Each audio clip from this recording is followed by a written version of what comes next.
hablamos de Ulrica. De este libro solo hablamos de Ulrica y de refilón hablamos del Congreso. Ulrica es el nombre de una mujer que fue muy amiga de Borges, von Klumen, Ulrica von Klumen, y que fue, pues rivalizó Borges como siempre hacía, y casi siempre perdía en las disputas amorosas, porque por su timidez, por su relación cuasi incestuosa con Nora, que de eso no hemos hablado, y que ayer en la comida Betty nos decía que tuvo una relación muy, pues se adoraban. Y uno de los errores de este curso que yo he cometido, y ahorita lo voy a enmendar, es que dije que de Torre era argentino y no, Guillermo de Torre fue español. Y ayer que estaba leyendo lo de Nora, que se casó con Guillermo, lo que pasa es que mi confusión viene de que vivió muchos años en Buenos Aires, también se casó con Nora, pero él era un español. Y mi confusión viene de que en Vivir para contarla, García Márquez cuenta la anécdota de que un amigo le dijo: es que los españoles son muy brutos. Y otro amigo contesta: pero si Guillermo del Torre era argentino. Entonces lo que quiere decir García Márquez es que había vivido muchos años en Argentina, que ya se comportaba como argentino, pero no que había nacido en Argentina, y de ahí vino mi confusión. Pero bueno, este libro es el que más recomiendo para la gente que nunca había leído a Borges. Borges para principiantes, que es el de cabecera de Rubén.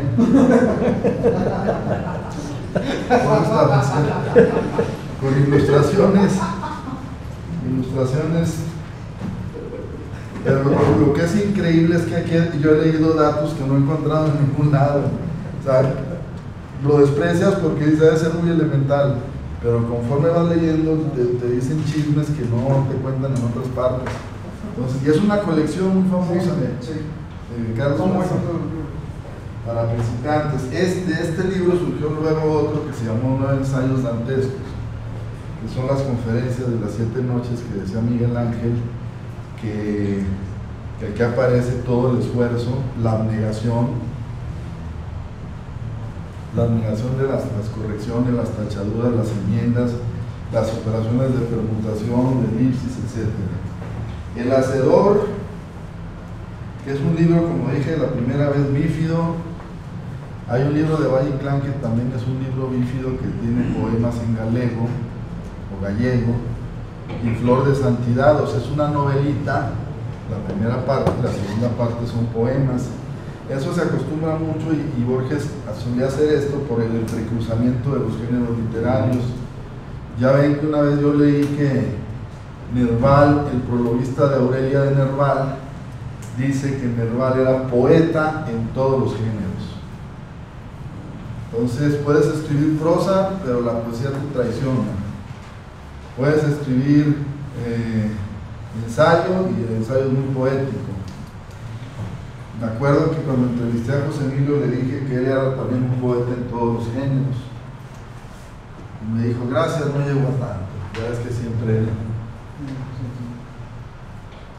Y este diccionario es muy famoso porque habla de la vida de Borges, que al final tiene una antología del propio Emil Rodríguez Monegal, y este es uno de los libros más importantes para acercarse a Borges en un primer esfuerzo.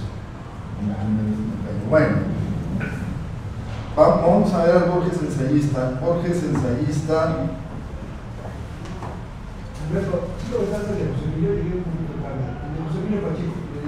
Ah, no lo conozco.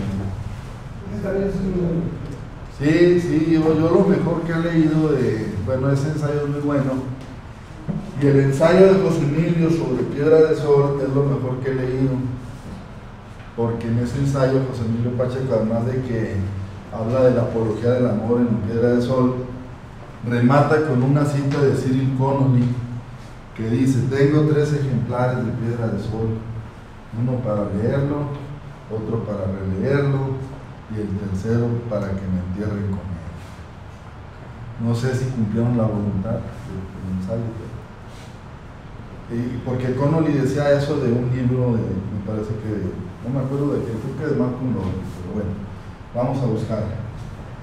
Entonces, el primer libro de ensayos de Borges lo publicó en 1925 y se llamó Inquisiciones. ¿Me puedes traer un cafecito? Está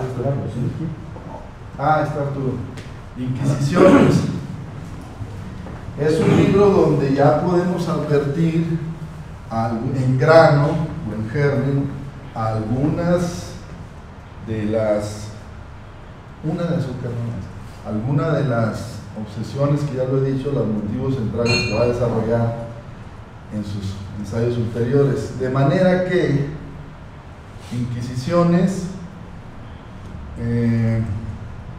enlaza con otro libro que se llama Otras Inquisiciones, que es muy curioso que su primer libro de ensayos se llama Inquisiciones y su libro final de ensayos se llama Otras Inquisiciones. Y también es curioso, a mí que me gustan los palíndromos, que el primero se publicó en 1925 y el último en 1952.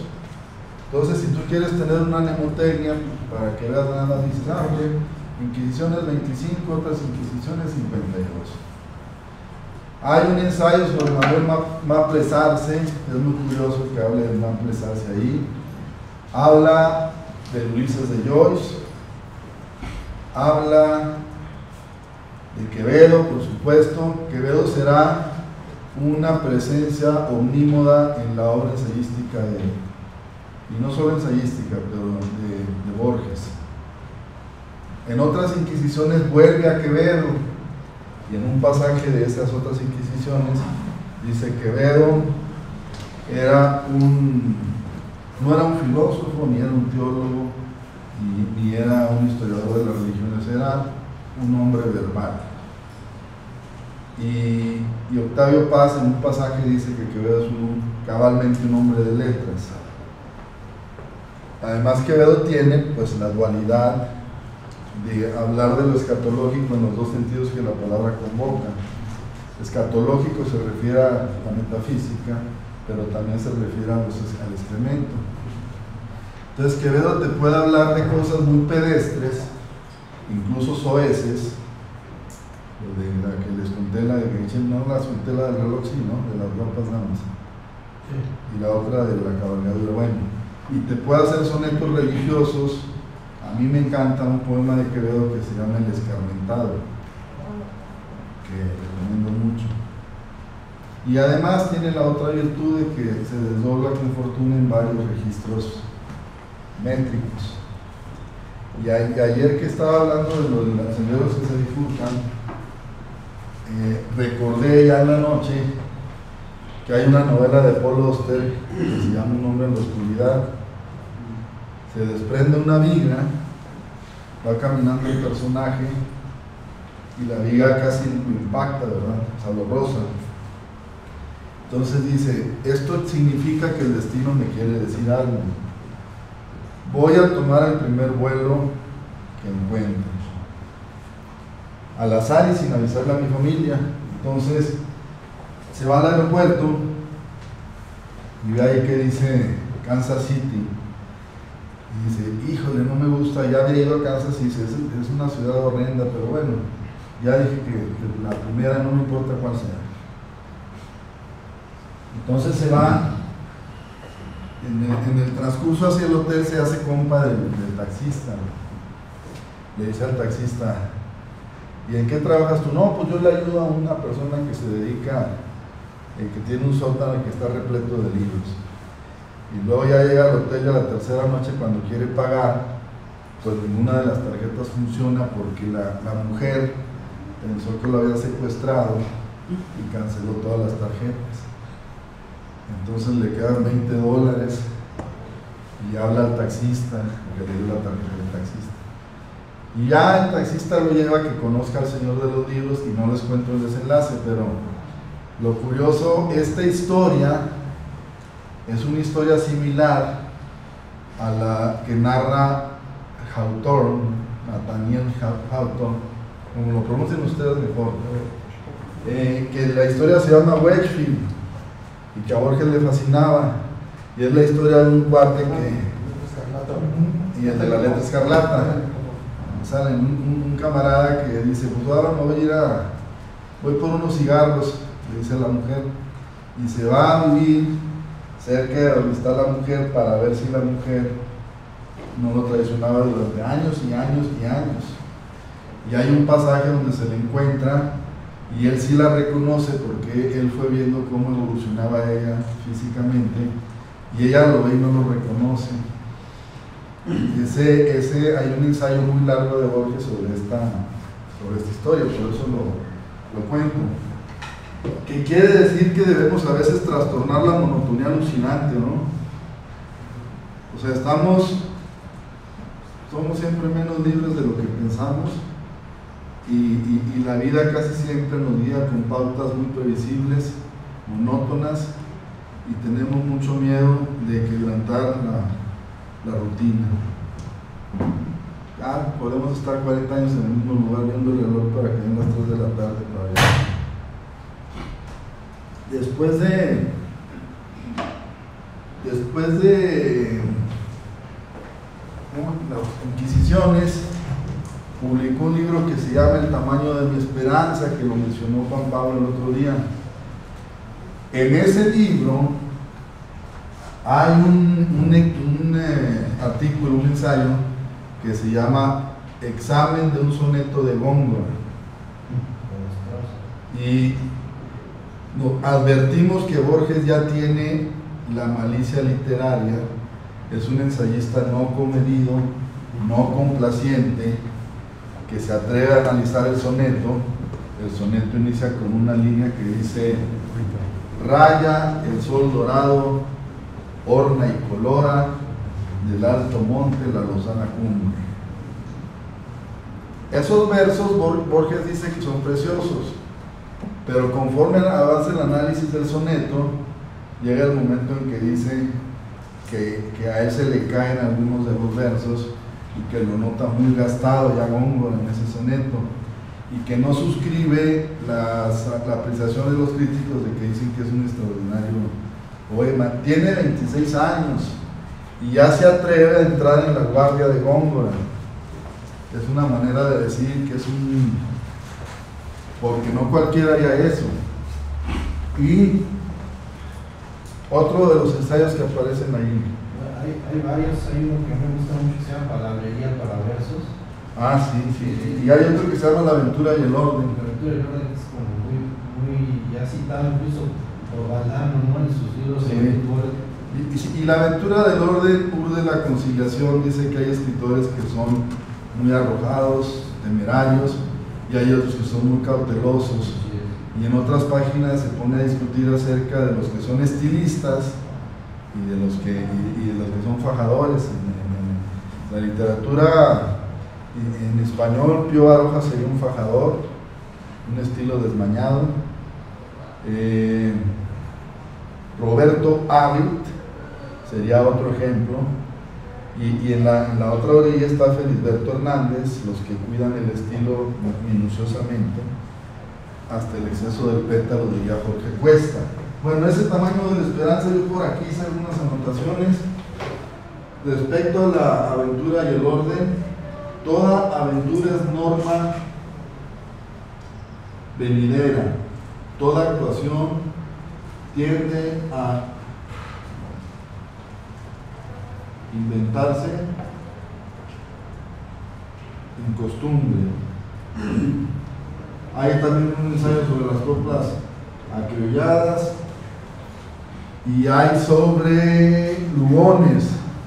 Con Lugones Borges tiene una relación también problemática. Tiene una relación de admiración que es evidente en el prólogo del Hacedor, y tiene una relación de crítica acerba, demoledora, en ese ensayo que aparece en El tamaño de una esperanza. Pensaba en Góngora y pensaba en varias cuestiones. Una, cuando Góngora ve a las hijas, a las meninas, las hijas de los reyes, son unas niñas preciosas y las ve que andan correteando ahí en el patio, y entonces Góngora inventa muchos siglos de hermosura en pocos años de edad. Es una gran hipérbole, porque está diciendo que ellas encarnan la belleza de sus antepasados, pero no lo dice así, dice muchos siglos de hermosura en pocos años de edad. Juan Pablo, ¿vas a comentar algo? Sí. ¿No? El elogio de Reyes cuando Reyes igual conviven, porque Reyes está allá de diplomático Buenos Aires. en Buenos Aires y conviven y se hacen amigos. Borges, como dijiste, yo creo que era muy de pocas pulgas, pero con Reyes sí se rindió por completo, ¿no? A su persona y a su erudición. Sí, fíjate que acerca de eso y hablando de lo que es un ensayo, hay una frase de Borges que dice que la amistad no necesita la frecuencia, que el amor sí. Porque tú puedes dejar de ver a alguien 10 años, yo he dejado de ver añales a mis amigos de España y estoy seguro que voy a Madrid y pues siguen siendo mis amigos como si nada hubiera ocurrido. Esa frase de Borges yo la voy a conectar con una frase de Vinicio de Moraes.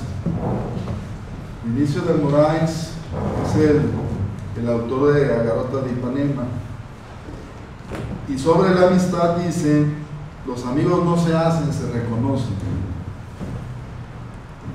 No me quieras imponer tu amistad. O sea, no vas a decir yo quiero ser amigo de fulanito. Hay un primer pronto y hay una sinergia y hay una resonancia afectiva que surge. Entonces la amistad, que para subir es lo más indispensable para la vida, no necesita la frecuencia, el amor sí. Los amigos no se hacen, se reconocen, y según Cicerón la amistad es un acorde de sentimientos y espíritu de sacrificio. Digo porque podemos hacer un ensayo sobre la amistad que tendría que ver en la otra orilla y por contraste con la ingratitud. Hay una anécdota muy salud. Hay una anécdota muy curiosa de un cuate que estaba perdiendo, se estaba ahogando en Acapulco, y un cubano, amigo mío, le avienta salvavidas y se salva, pero ya no le quiere entregar el salvavidas. Es mío, decía. Oye, pero si yo te lo aventé, ese salvavidas es mío y ya te salvaste. Dame mis salvavidas. No, te voy a dar el salvavidas. Que yo lo pongo como un extremo de ingratitud. Fíjate, se quería quedar con el objeto que le salvó la vida y que pertenecía al cuate, quien generosamente se tomó la molestia de arrojar el salvavidas. Pues es una anécdota que ilustra lo que puede llegar a ser la ingratitud humana, ¿no? Pues es muy curioso. Pero bueno, volviendo al tamaño de mi esperanza, ¿cuál otro destacas? No, pues de entrada eso que decía Borges cuando empieza a hacer reseñas de Borges acá en México para darlo a conocer, y que empieza por decir es un joven que le pone de entrada le pone estos títulos a sus libros, ¿no? Del tamaño de mi esperanza, Historia Universal de la Infamia. Que Beatriz Arlo dice que es desaforado, es el adjetivo que utiliza. Así es. Los desaforados títulos, y ya no se diga Historia de la Eternidad. Así es. Porque, sí, adelante. Y sin embargo ese carácter desaforado de los títulos pues también está presente en muchos pasajes de los ensayos, pero me parece a mí, o así me lo explico, que es parte un manifiesto que está haciendo Borges, joven, abriéndose camino, diciéndole a Lugones, quítate que ahí te voy. O sea, es una actitud echada para adelante, pues, de Borges, que está en esos títulos y en muchos de estos ensayos. Y dicen, ya llegamos los jóvenes, ¿no? Y con permiso o sin permiso, ahí está, algo así. Arturo iba a comentar algo. Sí, incluso el mismo título de Inquisiciones, tú sabes que la Inquisición uno lo asocia con ese aparato de tortura. Y él lo dice ahí. Sí, por eso digo, y te ponen inquisiciones, luego otras inquisiciones, inmediatamente uno, aunque no supiera de qué se el libro, dice, bueno, pues este va a juzgar, y va a someter, y va a hacer, y va a un designio, ¿no? Pero fíjate que yo creo que la actitud juvenil de Borges es una actitud que luego se va a concentrar en esta escuela literaria o movimiento literario llamado ultraísmo. La mayoría de los ultraístas, incluso Gómez de la Serna, que es en un momento dado ultraísta, es una actitud, digamos, desenfadada, pero también contestataria. A mí me encanta el rollo de preguntarle a mis alumnos, a ver, ¿qué es una secta? Y todos dicen, no, es una estación de radio. Y empiezan a elucubrar, digo, no, es un siente pidiendo perdón. Y se quedan así, a ver, ¿qué es un tornillo? Y empiezan, es un instrumento para apretar algo. Digo, no, es un clavo que tiene un rey en medio. Ese tipo de cosas. Las greguerías que son definidas como metáfora más humor. Pero viene otra cosa con Alfonso Reyes, que hemos hablado aquí, que creo que sería bueno, porque una de las cosas que yo creo que le llamó la atención a Borges, a Alfonso Reyes, que también fue, o para reverenciarlo con esa actitud desenfadada, las famosas metacáforas, casi no se mencionan. Por el río Paraná viene navegando un piojo con un lunar en el ojo y una flor en el ojal. Uno pone esa metacáfora. El ejemplo de Brul también, ¿verdad? Y todo el mundo se queda asolado. Dice, ¿cómo un piojo navegando en el río Paraná? ¿Y cómo lleva un lunar en el ojo, una flor en el ojal? ¿Qué piojo? No manches. No manches a Alfonso Reyes. Y hablando de inquisiciones, en un pasaje del ensayo dice que las inquisiciones, que no se refiere a los establecimientos de propaganda del catolicismo, que no se refiere a eso, sino a un aspecto más comercial. Pero es indagaciones, porque inquisiciones son indagaciones, son disertaciones. Pero iba a participar Miguel. Sí. Mira, José Emilio Pacheco dio unas conferencias sobre Borges en 1999 y de ahí salió un librito. Y José Lo Emilio que estaba comentando Arturo hace rato. José Emilio Pacheco afirma que los jóvenes ultraístas, Borges entre ellos, le tenían, como todos los vanguardistas, cierto recelo a los viejos y a lo clásico, y querían dilapidarlo. Y dice, Borges tuvo que elegir entre tres personas que nacieron en 1876, una su padre, otra Macedonio Fernández, y el otro era Lugones, y entonces optó por Lugones. Cuando le pasó la fiebre vanguardista a Borges, empezó a reconocer a Lugones y empezó a reconocer mucho pues, su obra. Lo que se criticaba al principio, después lo celebra. Por ejemplo, eso de la metáfora. No, pues le dedica el prólogo del Hacedor, con ese imaginero maestro, aquí le traigo mi libro. Yo sé que usted ya está muerto, pero en alguna dimensión yo también lo estaré. Lo único que quiero es que usted tenga un libro mío para que sepa que yo quiero su reconocimiento. No lo dice así, pero es un escenario imaginario, válgame la rima consonante, donde Borges está de manera explícita reconociendo el talento de Lugones. Y hay otro lugar en la obra de Borges donde habla de la palmera, con uno de los poemas más bellos que escribió Lugones. Y hay otra afirmación sobre Lugones que Borges dice que en realidad la colección de metáforas ultraístas más completa es el lunario sentimental, sin ser de manera explícita un ultraísta, Lugones.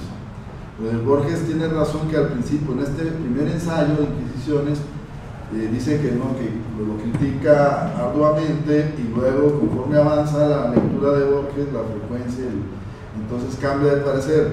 Esto ocurre con varios autores. Por ejemplo, Borges no es santo de la devoción, más bien Unamuno no es santo de la devoción de Borges. Y sin embargo, en el umbral de Historia de la Eternidad, cita unos versos de Unamuno que dicen que el río nocturno fluye hacia el mañana eterno, donde Borges dice que el tiempo, tenemos la idea de que es secuencial y que va del pasado hacia el futuro, pero que Unamuno se encarga de decirnos que a lo mejor el río del tiempo va de la eternidad al mañana, al futuro y luego al pasado, o sea, invirtiendo el orden temporal, como tantos tiempos, múltiples tiempos hay en la obra de Borges, porque hay tiempos paralelos, tiempos circulares, tiempos convergentes, tiempos divergentes, es decir, todos los tiempos posibles. no hay un solo tiempo ni una sola concepción temporal, y eso se puede percibir en muchas de sus historias de tono y de entraña metafísicos. Adelante. Ahorita que estás comentando lo del autor de Niebla, el gran maestro vasco, don Miguel de Unamuno, no sé si tengas alguna referencia, Gilberto, hablando del ensayo, obviamente, de la presencia de Ortega en Argentina, porque él hizo 3 viajes y tuvo una jefatura espiritual, como por ahí se ha dicho, muy particularmente en Borges Buenos publicó en la Aires. Revista de Occidente.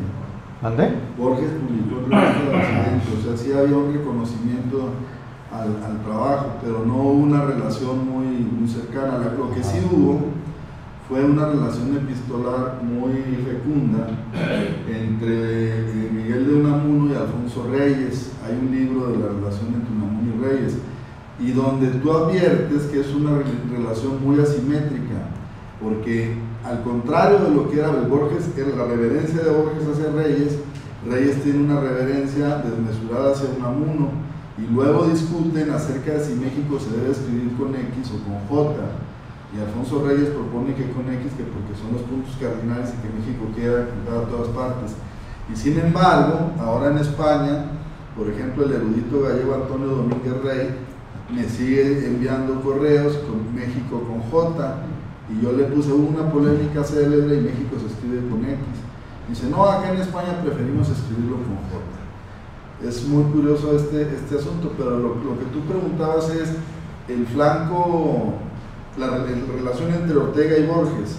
Sí, bueno, sí. Bueno, entre Ortega y Unamuno tú sabes que se sacaron los ojos, ¿no? O sea, sí, eso era... sí.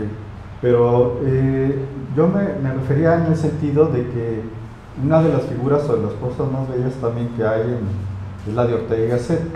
Y Ortega tuvo una influencia muy marcada en Argentina. Él incluso hizo 3 viajes, invitado ahí, trabajó, publicó en Argentina. Por ahí yo, una referencia muy de rápido, parecería ser que Borges como que denosta más bien del estilo literario de Ortega. Sí, por ahí hay una referencia que lo califica como un vampiro de la Edad Media, ¿no? Algo así. Es un estilo ático. Borges no le gusta la prosa esteparia de los filósofos, pero tampoco le gusta en la otra orilla el artificio excesivo, ni la pirotecnia verbal. Por eso está la aventura y el orden. Él está buscando el justo medio. En el ensayo de 1932, el libro que se llama Discusión, el primer ensayo es un abordaje al Quijote, y donde Borges utiliza el método escolástico. ¿Cuál es el método escolástico? La suma teológica. Primero expongo lo que dicen los demás y luego los voy a ir refutando sistemáticamente. Esto dice el Erígena, esto dice San Juan Crisóstomo, esto dice yo Santo Tomás, Crisóstomo se equivoca en esto, este güey se equivoca en esto, etc. Acá dice a la letra, agudeza y arte de ingenio ignora al Quijote, y sin embargo elogia a Guzmán de Alfarache. Y luego dice, también ignora al Quijote Paul Grusac, abona también con el juicio de Lugones contra el Quijote.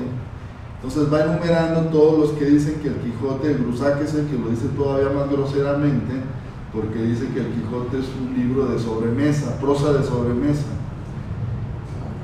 Y Borges primero los cita sus argumentaciones, y luego dice, pero las obras de vocación inmortal, esas obras de vocación inmortal sobreviven a las erratas, a las distracciones del lector, a las malas traducciones, como el Quijote. Es decir, no era un gran estilista, era prosa de sobremesa, pero el Quijote tiene esa vocación inmortal que Borges defiende. Entonces a lo que voy es que Borges no celebra a los grandes estilistas, o sea, los maestros aunque de Flaubert se habla bien. De Flaubert es uno de los más escrupulosos prosistas de la lengua, de la literatura francesa. Entonces, discusión es ese método que utiliza Hay otros ensayos en discusión, por ejemplo, hay una vindicación de la Cábala y hay otra vindicación del falso Basílides, que ahí este es un gnóstico, y ahí Borges hace lo que Rolando nos comentaba el otro día, que te plantea qué hubiera sido si Alejandría vence a Roma, qué hubiera sido del gnosticismo y qué hubiera sido del catolicismo, pero no fue así. Sin embargo, te desliza la posibilidad de que hubiera sido de otro modo. Es y estaba recordando de Góngora aquello que decía Alexander Parker de la música vocálica de Góngora, que es por ejemplo un verso en pie, este es el que no pinta.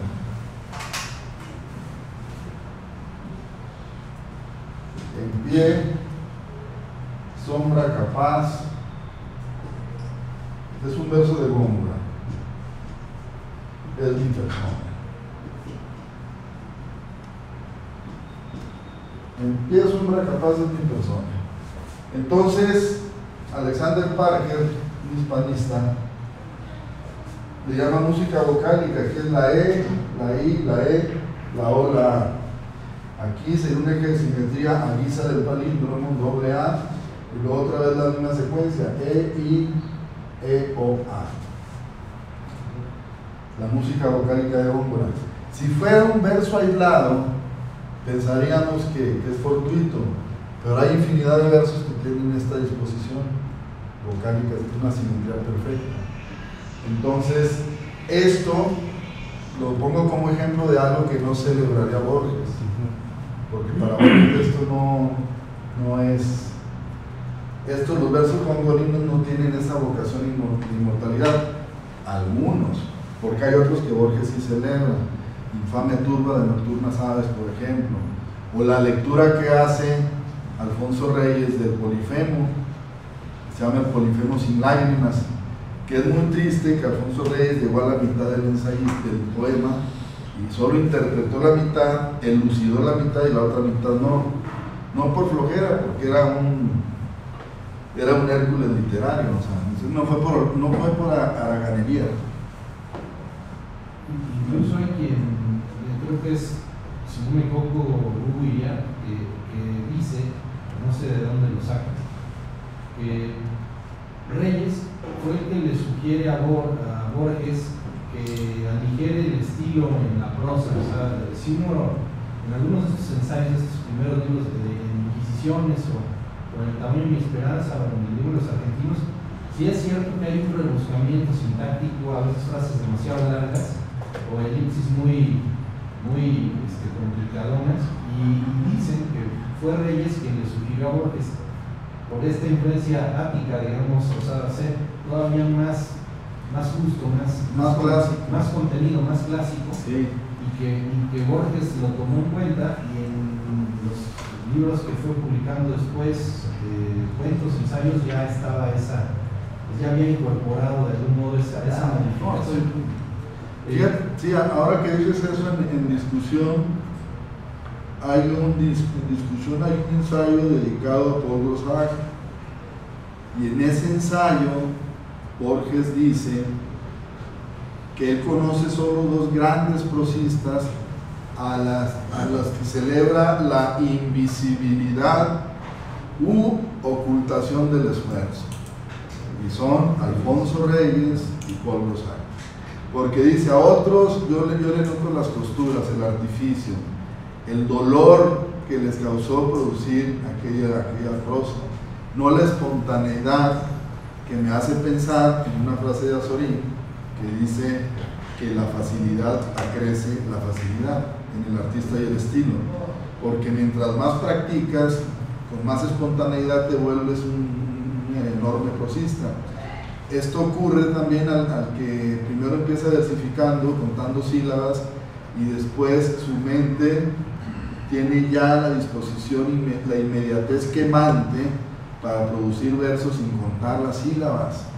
Entonces ya escribes un soneto, pero ya no estás contando, acentué la sexta, híjole, la décima no, bueno, pero la cuarta y la octava, ya no estás contando las sílabas, ya te surgen los versos de manera espontánea. Sin embargo, hay poetas, como dijimos el ejemplo de José Alfredo Jiménez, que tienen una métrica sin haber estudiado retórica ni perspectiva literaria, o sea, tienen un oído mágico, por decirlo así. Pero sí tiene razón en que Reyes admiraba la espontaneidad, porque cuando lees Borges, cuando lees a Reyes, pues te das cuenta de que es un polígrafo que puede escribir de cualquier tipo de materia. Hay una palabra que es grafólogo. Grafólogos son los que escriben y escriben y escriben como conejas. Un ejemplo claro es este grafólogo, el novelista Simenón, que si tú dispones sus libros, pues son como 600 novelas, ¿no? ¿Qué vas a salvar de esas 600? ¿Cuál tiene vocación de inmortalidad? ¿Cuántas se van a salvar? Entonces tenemos por el otro lado Gutiérrez de Cetina con su madrigal, Pedro Páramo de Rulfo, tenemos 100 años de soledad, solo 10 novelas de García Márquez. Es el decálogo de García Márquez. Todos tenemos la idea de que fue un grafólogo. Y no, escribió ensayo, no, escribió crónica, escribió muchos artículos periodísticos, textos costeños, escribió y 10 novelas. No sé si podamos enunciar el decálogo, pero yo me acuerdo, la primera, ya la mencionamos, fue Hojarasca, y luego escribió la del Isabel, la del coronel, el coronel no tiene quien escribió, y luego escribió, bueno, la del general en su laberinto es posterior y dicen que es de las más flojas. El otoño del patriarca, que es novela de dictadores. De las tardías, de las últimas, pues La memoria de disputas tristes, El amor y otros demonios, El amor en tiempos del cólera, La crónica de una muerte anunciada. Crónica de una muerte anunciada, es una preciosa novela, a mí me gusta mucho. Y se nos están escapando una o dos nada más. Luego las recuperamos. ¿Cómo se llama La mala hora? La mala hora, que esa La mala hora narra la historia de un pleito en un pueblo remoto bueno, puede ser cualquier pueblo, porque así era, ya ven que es de Napatagua de Forner y Comala y Santa María de Onet y Aracataca de Gabo, pero es la historia de un infundio, un bulo le llaman en España, o sea, un chisme que le dicen: el cantante más famoso de la zona es amante de tu mujer. Le dicen al presidente municipal del pueblo, y entonces se arma toda una revolución. La mala hora es la hora en que van y le avisan y le ponen en la puerta que el cantante fulano se está metiendo con tu mujer, y era una patraña. Entonces esa es la mala hora. Se nos olvidó, creo que una nada más, pero bueno, estamos hablando de el coronel no tiene, creo que sí la mencionaron. Los funerales de la mamá grande. Esos son cuentos. Ojos de perro azul, Los funerales de la mamá grande y Los 11 cuentos peregrinos. Se llaman libros de cuentos que no los habíamos mencionado. Pero lo que quiero decir es que Borges se repartió en 3 o 4 géneros literarios con pareja calidad. Lo más flojo, y él mismo lo admite, considera que son sus libros de poemas iniciales, pero ya en una relectura, en un segundo examen, nosotros nos damos cuenta que son maravillosos los libros. O sea, no es porque sea Borges, pero él tiene esa... Pues el libro de ensayos, El tamaño de mi esperanza, es una maravilla, tenía 26 años. Entonces tenemos al polígrafo Reyes y al grafólogo Simenón. Tenemos al que opta por 3 o 4 obras plácidamente extendidas, y hay un pasaje, ahorita me acordé, de Historia de la Eternidad, en ese ensayo poderosísimo de las traducciones de Las 1001 noches, que es un ensayo que tú dices, este personaje se metió a... Es como yo pienso en el ensayo de Gabriel Said de Los palíndromos, que se publicó en junio. Es un ensayo de 4 o 5 cuartillas con una bibliografía de 30 libros, lo que significa que para escribir esas 5 cuartillas se puso a leer todo lo que podía, y eso es lo que habla del gran esfuerzo y de alguien, pero Said incluye la biografía después del ensayo, del ensayo sobre palíndromos, y honestamente es de lo mejor que yo he escrito, no porque esté mencionado, pero es de lo mejorcito que yo he escrito mucho tiempo sobre el arte de las servilletas. Volviendo a Borges, Las mil y una noches, lo que quería decir, habla de una traducción, un traductor que se llama, se apellida Galán, me acuerdo porque es homónimo, pero Galán con D al final y doble L.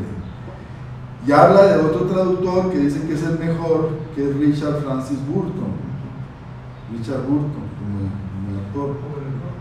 Pero lo que me llama la atención en ese ensayo es que dice: la peor escrita de las traducciones es la de Galán, pero es la mejor leída. Antoine Galán, que fue el mismo, digamos, esa traducción que yo creo que se conoció acá, porque Galán creo que traduce a finales del siglo XVIII, ¿no? Más o menos. Y entonces eso sí llega acá y es la que lee, por ejemplo, Manuel Paño y todos los liberales mexicanos, esa traducción de Las mil y una noches. Y Borges dice eso.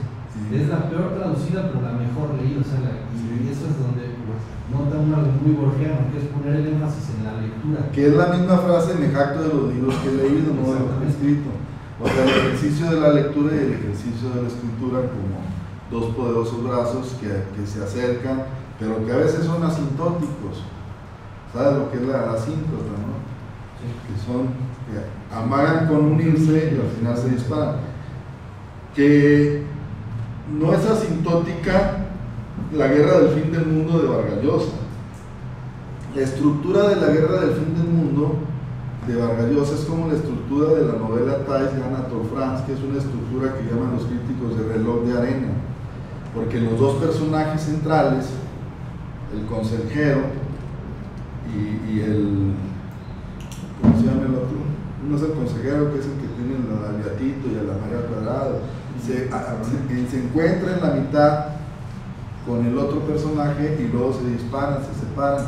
Y en el caso de la novela de France, la prostituta se encuentra en la cintura de la novela con el ermitaño, y es como aquel cuento de que el ermitaño trata de convencer a la prostituta que deje de ser pecadora, y la prostituta trata de convencerlo de que sea más mundano, pero luego se separan.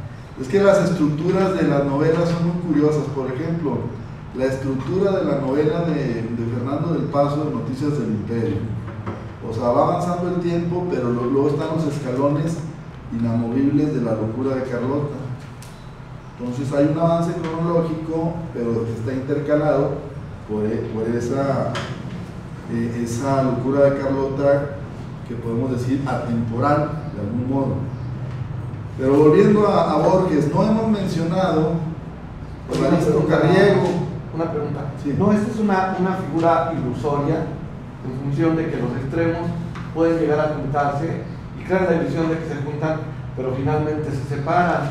En la novela Hollywood de Bukowski, una mujer rica que hace dinero y demás, le lleva a Chernansky un premio que ganó y se hacen amantes, pero ella lo denosta porque le dice que sabe su vida. Ella es rica, millonaria, y ella lo denosta, le dice que hace lo más fácil, lo más sencillo en la vida, que es emborracharse, y él le dice: a ver, tú emborráchate diario, peleate diario y luego ponte a escribir, a ver si es lo más fácil.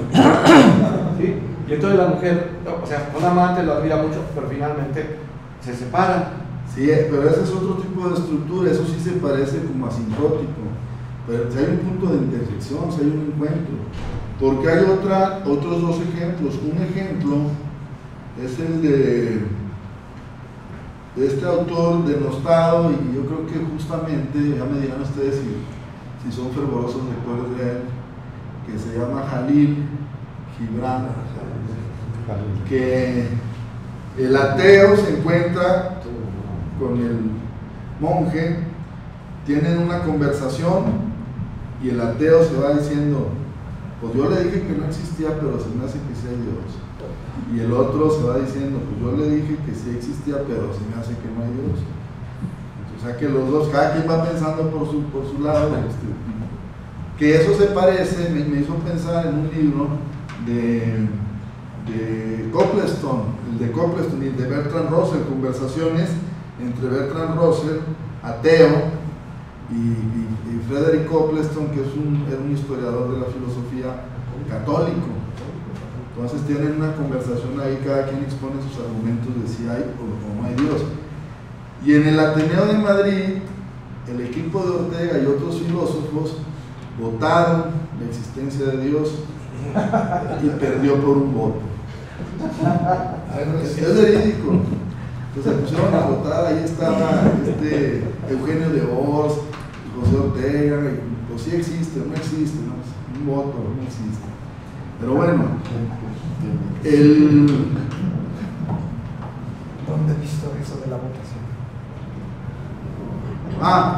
Les decía de Evaristo Carriego, que es otro libro de aproximación a este poeta milonguero, tanguero, de una vida muy, muy breve, de 20 y pocos años, y que escribió dicen que solo misas herejes, que ese es el libro de poemas, en moldes métricos variopintos.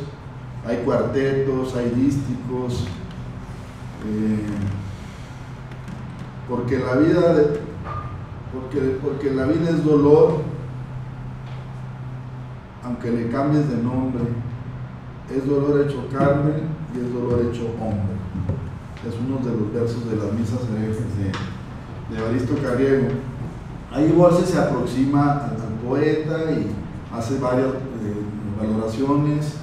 Considera que es un buen poeta y que está en la base de todo lo que es la reflexión de la argentinidad, o argentinidad si me permiten, y que en el idioma de los argentinos también va a abordarlo. Hay un ensayo, no me acuerdo en qué libro está alojado, pero hay un ensayo que se llama El idioma infinito, y ahí va deshuesando, por decirlo de algún modo, diferentes estratagemas retóricas de los poetas y de los escritores, porque acuérdense que los escritores ultraístas, capitaneados por Rafael Cansinos Asens, prescindían de todos los signos de todo lo superfluo, de los elementos de coordinación, de las preposiciones, de la polisíndeton y de la anáfora. La polisíndeton está presente en múltiples versos de los libros iniciales de Borges. La polisíndeton es repetir y tal cosa, y la anáfora es las palabras va repitiendo en el umbral en el inicio de la raíz de cada verso la misma palabra. Eso le confiere una musicalidad distinta. Hay una figura enemiga de la anáfora que es la epífora, que es repetir al final del verso la misma palabra y que casi nadie utiliza, es muy raro. Y hay otra figura retórica que se llama concatenación, y que el ejemplo más claro de esta figura pues es la canción que interpretaba en paz descanse Carlos Lico.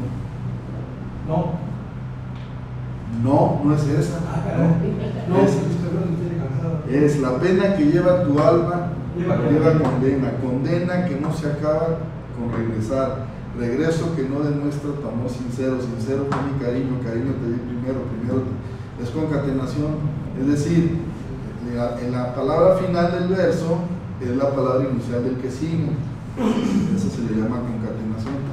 Borges nos puede decir todos los versos los empieza con mayúscula, aunque no tengan que empezar con mayúscula. Eso es muchos poetas hacen eso. O sea, de poner mayúscula todo el inicio de los versos. Sí, no importa, se puede haber coma y empieza con mayúscula, ¿no? Pero Borges está enamorado de los signos de puntuación. Cuando digo esto, dije que del estilo no tanto, o sea, del estilo preciosista. O sea, Calcinarén estilística no le interesa. Pero Borges, ¿qué poemas tiene sin signos de puntuación? Porque Octavio Paz escribió un libro sin signos de puntuación, Salamandra. La Salamandra, ningún poema tiene signos de puntuación. Y Garabato, poema Garabato, escribir tu nombre en la pared hasta que el lápiz con un gis rojo hasta que lápiz, sangre y tal. Bueno, el poema se llama Garabato. Y pues pensamos en el signo y el garabato, en esta decantación por el oxímoron. Y hay un poema que se llama Aquí, que Julio Cortázar incluyó íntegro en Rayuela. Mis pasos en esta calle suenan en otra calle donde solo es real la niebla. Y ese poemita lo habilitó Cortázar en Rayuela. El poema Exclamación de Ladera Este va de lo concreto a lo abstracto, o sea, en la rama, no en la rama, déjame ver qué más. En el aire, no en el aire, en el instante, no en el instante, el colibrí, que admite la lectura a la inversa, o sea, de abajo hacia arriba. El colibrí, no en el instante, no en el instante, no en el instante, en el aire, no en el aire, en la rama. El poema se llama Exclamación. Y ahí demuestra Paz que puede hacer magia con pocos versos. Hay muchos poemas de Paz así, el de Paloma Brava, tu nombre, tímida sobre mi hombro, que se hizo todo un congreso para estudiar ese poema de 6-7 versos. Se llevó a cabo un congreso en una ciudad de provincia. Dijeron, vamos a analizar este poema de Octavio Paz. Oye, pero si son 5 versos o 6 versos. Pero hay poemas que tienen ese poder sugestivo, que en 3 líneas o 4 líneas pueden llegar a un grado de insinuación, de sugerencia increíble. Y ahí ya ellos contaron la influencia oriental de Haikai. Sí, Paz ya tenía la influencia oriental, que desviándome un poco de Borges, que tiene libros, por eso se llama Ladera Este, pero luego tiene un libro increíble donde hace el contraste entre la cultura occidental y la cultura de la India, cultura oriental, y se llama Conjunciones y Disyunciones. Entonces hace el espejeo de las pautas culturales de Oriente y Occidente, con esa mente que hay que decirlo, una mente también fuera de serie, la de Octavio Paz. Sin embargo, comparándolo con nuestro Jorge Luis, pues cada quien tiene su predio y cada quien cultiva su parcela. Después de discusión, Vamos a votar. Vamos a votar, hay que ver si pierde por un voto Paz o si pierde. Se puede votar aquí Paz o Borges, ¿no? Tienen, bueno, trayectorias muy diferentes, pero era el idioma, ya lo mencionó Juan Pablo. Estamos hablando primero de Inquisiciones, El tamaño de la esperanza, 1926, Discusión, 1932, creo que el idioma de los argentinos es anterior, del 30 me parece. Discusión, y luego tiene Historia de la Eternidad, que ese es del 30 y tantos. Historia de la Eternidad, ahí aparecen las famosas Kenningar. Ahí aparecen esas metáforas irlandesas que dicen y las enuncian y son muy chuscas. Y yo pensé en las greguerías, porque pensaba yo, por ejemplo, Rocío de la Pena, el llanto. El techo de la ballena, son como adivinanzas. El techo de la ballena, el mar. El resplandor de la mano, el oro. Entonces ahí te hace el gran listado de metáforas de Borges, pero se burla, habla de que son disparatadas. A mí se me hacen muy simpáticas. Pues yo veo eso del techo de la ballena y pues dices, tiene algo de ingenio, ¿no? Por lo menos. Que pues, estás pensando en la ballena, ¿cuál es el techo de la ballena? Pues el mar. Sí se parecen un poco a lo que hacía Gómez de la Serna. Gómez de la Serna era la letra que estaba embarazada, ¿verdad? Por ejemplo, la B. La letra que está embarazada. Y eso prevalece porque en los crucigramas te ponen letra obesa por la O, letra embarazada por la B, letra anoréxica, la I. Y ahí podemos seguir. Pero volviendo a Borges, para la crítica de manera casi unánime, el libro más, no completo, porque no podemos hablar de un libro completo y otro, pero el último libro de ensayos, Otras Inquisiciones, está considerado probablemente como el mejor de los libros de ensayos.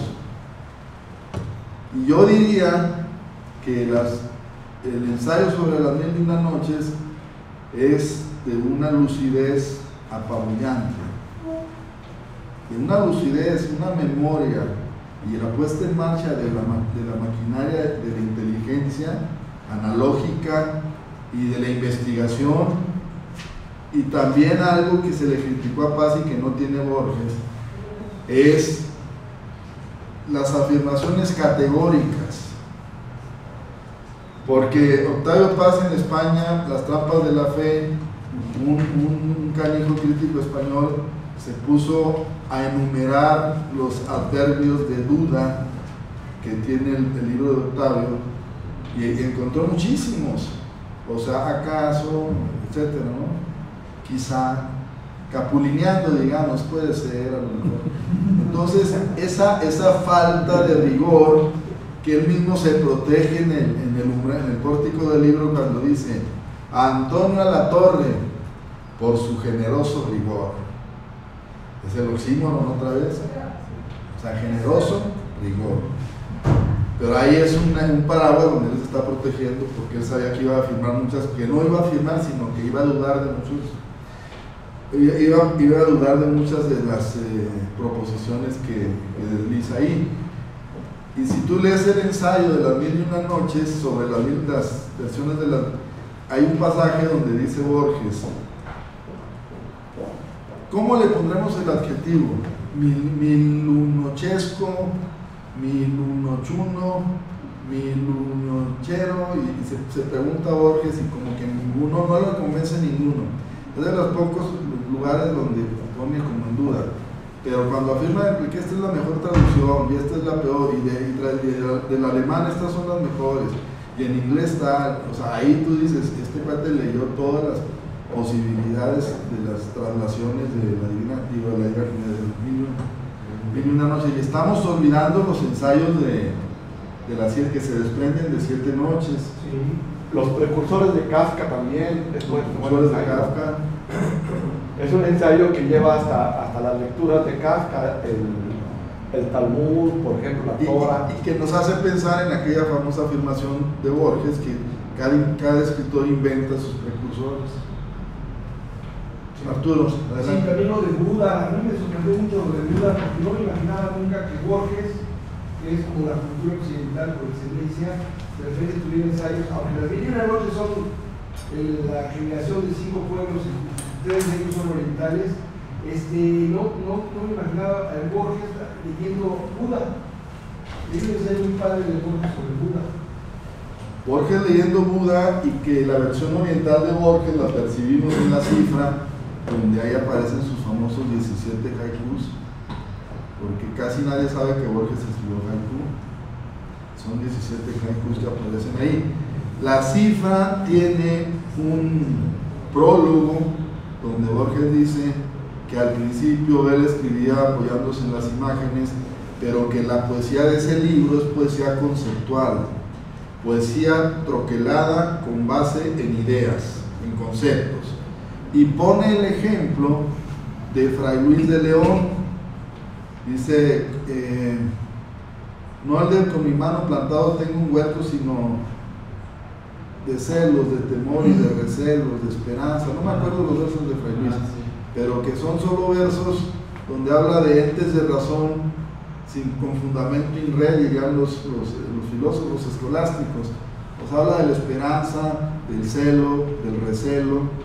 Y Borges en ese libro dedica un poema al poeta Francisco Luis Fernández, que hay un poema precioso que se llama Las dos catedrales, donde está comparando la catedral arquetípica con la catedral ya encarnada en la piedra. Y luego hay otro poema que aquí mencionamos, el de los justos, el hombre que acaricia un animal dormido, 12 viciosos ajedrecistas. Es un gran libro, La cifra. La cifra tiene el problema, que no es problema, de que si a ti no te gustan los versos medidos, que que aquí dijimos la primera vez los versos isosilábicos, porque todo está medido y todo está rimado. Ya dijimos que él comentaba que todo lo escribía así porque quería grabárselo para poder dictarlo, era más fácil que tenía rima, porque es mucho más difícil grabar de la memoria el verso libre. O sea, lleno de mí, sitiado en mi epidermis, por un Dios inasible que me ahoga, mentido acaso por su radiante atmósfera de luces que oculta mi conciencia derramada, mis alas rotas en esquirlas de aire. Lleno de mí, ahí me descubro en la imagen atónica del agua, que tan solo es un rumbo inmarcesible, un desplome de ángeles caídos a la delicia intacta de su peso. Bueno, ese es el umbral de muerte sin fin, que muerte sin fin es polimétrico y es difícil grabarse los versos que no tienen rima y que no tienen una medida uniforme, que no son versos monocordes. Sin embargo, para Borges y para la mayoría de los escritores, los poetas cercanos a nosotros, el poema más alto del idioma son las coplas a la muerte de su padre, de Jorge Manrique, que Juan Goytisolo me dijo una vez que fue allá a la Ibero, que todo el mundo cree, que nadie sabe que hay unas coplas a la madrastra que escribió Jorge Manrique, y que un día le preguntó a nadie menos que a Octavio Paz: ¿conoces las coplas a la madrastra de Jorge Manrique? Y que se le hizo inusualmente sincero que Paz reconociera que no conocía las coplas a la madrastra. Es que Octavio Paz diga que no sabe algo era muy difícil. Broski decía que era el hombre que lo sabía todo. ¿Sí? Sí. Por eso se llamó Paz con Broski, porque le dijo un poema, la hija de Broski le pregunta a Paz: oye, ¿quién hizo Teotihuacán? Y dice: los dioses llegaron a la tierra e hicieron la ciudad de los dioses. Entonces Broski dice: el hombre que lo sabe todo, mi hija, dice que los dioses, y yo estoy seguro que fueron los esclavos. Y se lo dedicó, salió en el New York Review. Eso lo comentó Paz de esta manera. Digo, no, es que Broski es un poeta. Broski es un poeta llegado por la fe. Te están grabando, ¿eh? Te están grabando.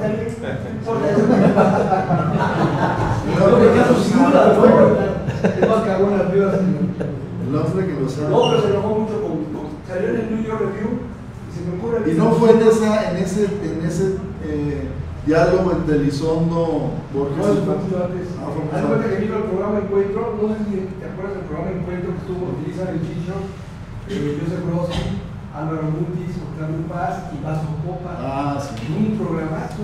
Entonces ahí Joseph Broski hizo un poema. Creo que ese Vasco también refutó a, ¿cómo le llamaste? Vaso Copa. Ese refutó a Paz. Sí, porque y un pleito y muy duro. Sí, y creo que incluso. De las pocas personas, perdón, que yo he visto que lo pusieron en evidencia, porque se metió en un territorio que no era el de él. Y cuando tú te metes ante una parcela que no has cultivado, es como si yo quisiera hablar de cine con Gustavo García Paz Descanse. O sea, ¿qué puedo decir yo? Cuando tienes una autoridad ahí, la vez que lo llevé a Gustavo ahí a la cabina, pues yo no sabía ni cómo hacerle para hacer una entrevista decorosa, porque mi fuerte no es el cine. Sí veo cine, pero él era un experto. Pero fíjate, aquí viene una imagen borgiana, porque Vasco Copa, cuando vino el programa Encuentro en 1978, él representa a Yugoslavia. ¿Dónde está Yugoslavia? Y él hablaba serbocroata. Sí, hablaba serbocroata. ¿Y dónde están los serbios y los croatas? Ya no hay, ¿no? Y claro, Elizabeth Mitchell lee el poema ese famoso que le dedica a Ezra Pound, ¿no? Borges celebra, eso se llama una colección de premia. Borges celebra en el ensayo sobre las 1001 noches a las personas políglotas. Borges celebra que Burton sabía no sé cuántos idiomas y que Rafael Cansinos ¿sí? Y cuando habla de Basílides, el gnóstico, cambiando de ensayo, dice con una preciosa metonimia, 100 años después de la cruz, que dicen que nació 100 años después de la cruz, no dice después de Cristo, o sea, 100 años después de la cruz. El que tenga oídos para oír, que oiga, el que tenga para entender, que entienda. Que luego revisas qué año nació Basílides, el heresiarca, y sí, el hereje más bien, 100 años después de la cruz. Una manera, para no decir 100 años después de Cristo. Y hay por lo menos 3 ensayos que estamos olvidando y que hay que mencionar antes del receso. Uno, que es celebérrimo, que es la esfera de Pascal. La esfera de Pascal. También ahí pone en marcha su asombrosa intuición filosófica. Porque no es un filósofo. Cuando decía que la Suma Teológica era un libro de teratología, pues es una ironía lancinante, ¿no? Es un libro de monstruos. Y cuando decía, o de enfermedades que padecen seres monstruosos, y cuando decía que, bueno, habla de la esfera de Pascal, cuyo centro está en todas partes y la circunferencia en ninguna. Y hay otros 2 ensayos que quiero mencionar y que pertenecen al último libro, a otras inquisiciones, y son sobre Coleridge. Y ayer hablaba yo del sueño de Kubla Khan, de quién le dicta a quién, y tú tenías un comentario sobre este asunto que lo emparenta, algunos dicen emparenta, pero yo digo emparenta, con Gadamer o Gadamer. Y hay otro. Y otro ensayo se llama La Flor de Coleridge. Así es, paraíso. Que dice: si alguien está soñando que está en el paraíso y recibe una flor en el paraíso, una rosa, después despierta, ese signo es una señal de que existe, de que estuvo en el paraíso, porque al final dice, entonces, ¿qué? Sí. Y Borges después escribe que él está a favor de creer que sí estuvo en el paraíso. Si alguien recibe una rosa, está soñando, recibe una rosa, se despierta y la rosa está ahí en su mano, entonces, ¿qué? Pues es deliciosa la manera como va. Y eso nos lleva a la idea de que los sueños no están por ahí, sino que son reales y que son verdaderos, si fuera el caso. Eso es metafísica. Eso es metafísica. Ibas a decir algo de la relación de este cuate que cree que le están dictando los versos, Coleridge, y con...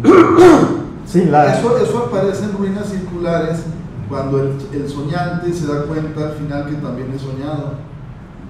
O sea, que está soñando, al final percibe que él también es parte del sueño de otro.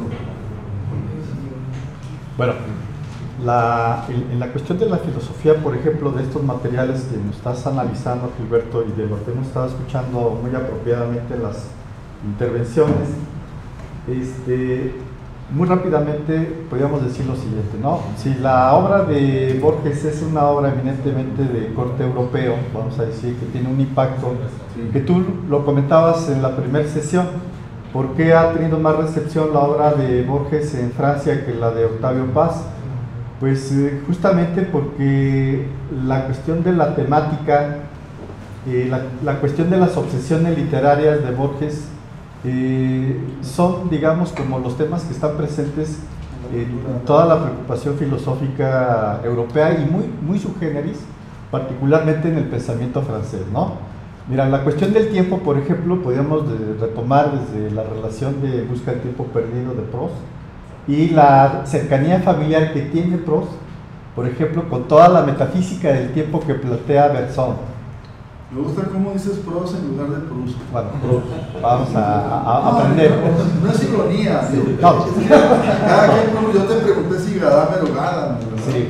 Hay que preguntar. Sí. Entonces, ahí podemos tener, por ejemplo, que la cuestión del tiempo, que tú marcabas de la hora, del presente, está muy marcada con una cuestión muy enfática en la preocupación filosófica de Bresson, que es la durée, pero sí, también en los datos inmediatos de la conciencia. Te voy a dar un dato duro. Hay un ensayo donde dice Borges que mataron a Isidoro Acevedo en Junín, en la batalla de Junín, el mismo día en que murió Tomás de Quince. Y dice, y sin embargo son hechos autónomos, no contemporáneos. Cuando dice no contemporáneos, tú dices, ¿por qué? Después dice, agrega, ahora sí son contemporáneos, porque ya están muertos. ¿Por qué? Porque no los mataron el mismo día, pero no la misma hora. Entonces no son hechos que ocurrieron en el mismo instante. Claro. El mismo día sí. Por eso dice, son hechos autónomos, no contemporáneos. Ahora sí son contemporáneos porque los dos están muertos. Así es. La muerte los igualó y el tiempo ya no fluye para ellos. Pero uno se sorprende de que diga que no son contemporáneos y te está diciendo que el mismo día. Trabaja ahí en lo de la tortuga. La tortuga de Aquiles. Aquiles, cuando Sí. está trabajando la paradoja. La famosa aporía, ¿no? De Zenón y Zenón de Lea y la aporía de la tortuga de Aquiles. A ver, pero ibas a agregar más del tiempo, sobre el tiempo. Bueno, yo creo que ahí hay una beta muy interesante para recrear de manera tanto reflexiva como de manera imaginativa, en la cuestión imaginaria también, la cuestión del tiempo en Borges, ¿no? Que yo creo que es un tema filosófico de un gran peso ahí. Claro, porque son contemporáneos ya Isidoro Acevedo y Tomás de Quince, porque ya están igualados al mismo tiempo, viven el mismo tiempo, el tiempo de la muerte. Por eso dice, ahora sí son contemporáneos. En los datos inmediatos de la conciencia, Bergson establece una experiencia vital, una experiencia existencial del tiempo cuando se acerca la muerte al hombre, en donde se asume la experiencia de una vivencia intensa de los momentos vividos. Ajá. Por ejemplo, ahí hay como una situación de extremo, una vivencia de extremo en donde los tiempos se equiparan, donde el pasado se hace un inmediato presente, punzante. ¿Sí? Y bueno, y hay que aclarar también que Bergson también recibió un premio Nobel de literatura, ¿no? Sí, Extraordinario. y la diferencia entre los dos, no respecto del pensamiento filosófico, pero sí respecto de la tribuna. Borges sí tiene tribuna, o sea, sí tiene público. Cuando iba a dar una conferencia, sí era palenquero, pero Bergson atestaba las aulas cuando era un magnífico conferenciante también, y era un encantacierpes, el Bergson. Ahora, Materia y memoria, por ejemplo. materia y memoria, El Elan Vital. la evolución creadora, hay también una cuestión ahí de determinismo, indeterminismo, juegos de situaciones ahí muy interesantes, ¿no? Pero yo para concluir con mi comentario breve, para dejar espacio a otros compañeros, yo donde veo todas estas inquietudes que se presentan en la obra de Borges, rematan particularmente en el pensamiento francés, sobre todo de los 50 años a la fecha, bajo aquel análisis que hace Descombes sobre la filosofía francesa de las famosas 3 H's. ¿Sí? El impacto que han tenido las famosas 3 H's en el pensamiento francés contemporáneo: Hegel, Husserl y Heidegger. ¿Sí? Y si vemos nosotros... Heidegger, con su famosa definición, la poesía es la casa del ser. Pero también la cuestión del tiempo. Ser y tiempo. Ahí también hay un aspecto fundamental, porque el tiempo que recobra Heidegger es el tiempo de la experiencia del cotidiano inmediato. ¿Sí? No es el tiempo, digamos, elucubrado fuera de las vivencias existenciales del hombre. Y en Borges, para el obispo Berkeley, la materia es ilusoria, lo que existe es el espíritu. Para Hume, lo contrario, lo que es ilusorio es el espíritu, lo que existe es la materia. Y Borges los leyó a los dos con mucho cuidado, y los maneja. Sí, los leyó bastante muy bien, porque esto que están comentando ahorita, saliéndome un poquito después, podríamos regresar. En el caso, por ejemplo, de Berkeley, ser es ser percibido. La garantía de seguridad de que estamos en el mundo fincada en la experiencia de los datos sensibles, en la experiencia del set data. Y la famosa frase de Píndaro, que somos el sueño de una sombra. También. El hombre es el sueño de una sombra. También, efectivamente. Y eso lo habilita en las ruedas circulares creemos que existimos, pero a lo mejor somos seres fantasmagóricos, soñados por alguien, que cuando deje de soñar, pues desaparecemos. Así es. La muerte es vida vivida, dice Borges en un poema. La muerte es vida vivida, o sea, vida que ya se vive. Ahora, lo paradójico, y aquí por la cuestión de lo metafísico en Borges, es el hecho de que, por ejemplo, recuperar a las fuentes del neopositivismo que están en la base de Hume, de Berkeley y de Locke, ¿no? Es decir, que son las inspiraciones que buscan romper con toda esa tradición metafísica. ¿Por qué Borges dejó de ensayar durante tanto tiempo, de escribir ensayos? Porque acuérdate que del 26, el 30, el 32, el 36, Historia de la Eternidad, y luego el 52. La pregunta es, del 36 al 52 estamos hablando de 16 años que dejó de escribir ensayos. Y por eso cierra su círculo con inquisiciones y otras inquisiciones, y ahí deja de ensayar.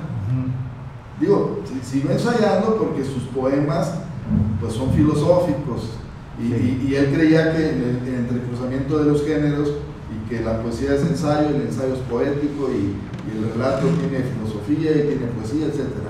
Pero yo digo de manera explícita, como ensayos se perfilan o se presentan solo estos libros que ya hemos mencionado: Evaristo Carriego, El idioma de los argentinos, Tamaño de la esperanza, Inquisiciones, no en ese orden, discusión y otras inquisiciones. Y deja de ensayar de manera explícita. Ahora, otra cuestión es, hay una tendencia en algunos libros de ensayos de Borges a entremezclar lo que es la semblanza del personaje, el perfil de un personaje, y entonces lo bautiza, por ejemplo, Thomas Brown, James Joyce, Quevedo, Unamuno. Entonces habla de la semblanza de Unamuno.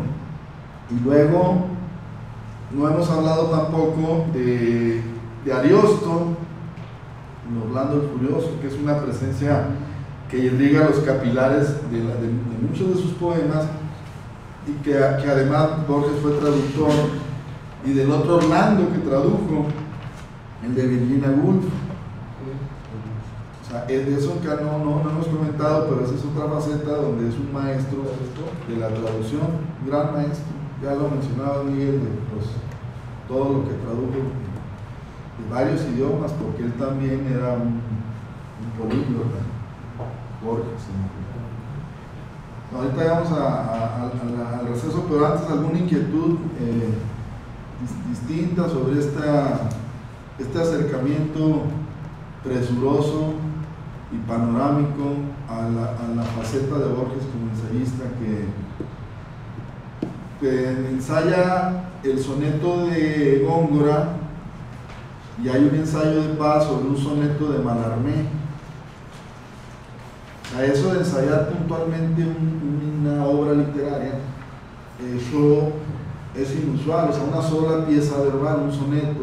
¿Por qué eligió ese soneto? Para demostrar que el juicio de todos los que dicen que es una genialidad no es tan certero. Cuando Góngora dice, la mano oscurece al peine, te pregunta uno, ¿por qué? Porque la mano es más blanca que el peine de marfil. Como es más blanca, la mano oscurece al peine.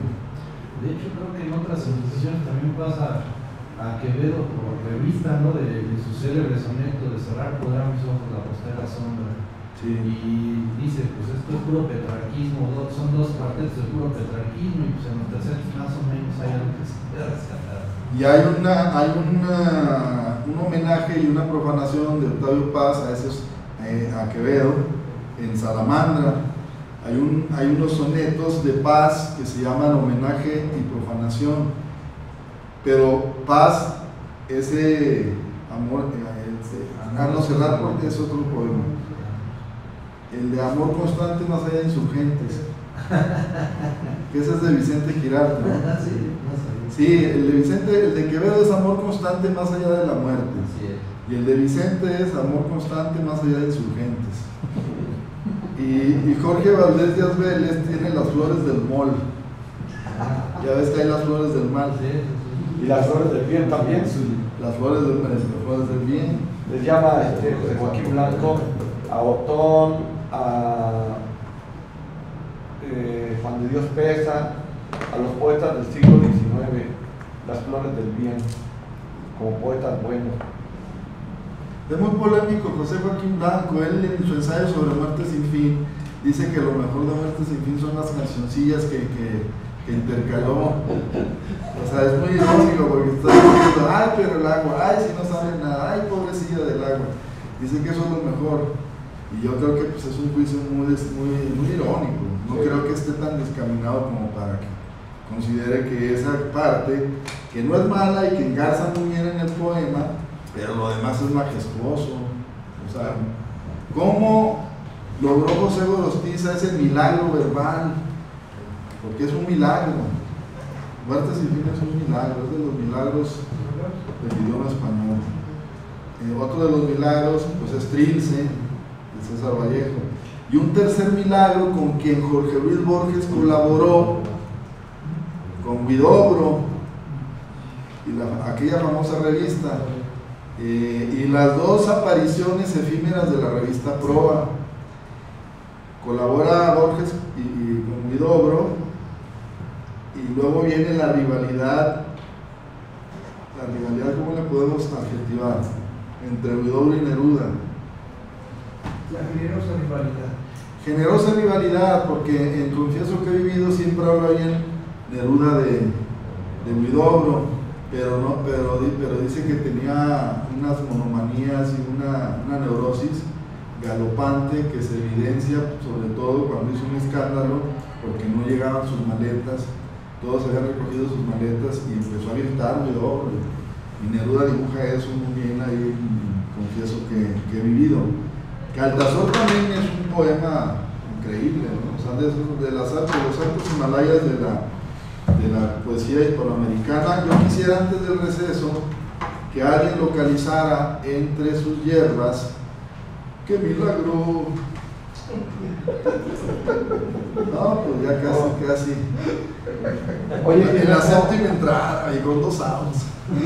Gilberto, Dígame, Miguel. Gilberto, mira, yo ayer les comentaba de Emma Suns. Yo lo releí anoche. Entonces, yo llegué tarde ahora, pero yo quería este libro, también un poco para presumir a los compañeros que están tomando este seminario. Este libro lo hicimos aquí en la academia. Es una antología de cuento latinoamericano contemporáneo. Y entonces el libro está estructurado con la biografía de los autores, el cuento y un comentario. Y los comentarios los repartimos entre varios compañeros de la academia.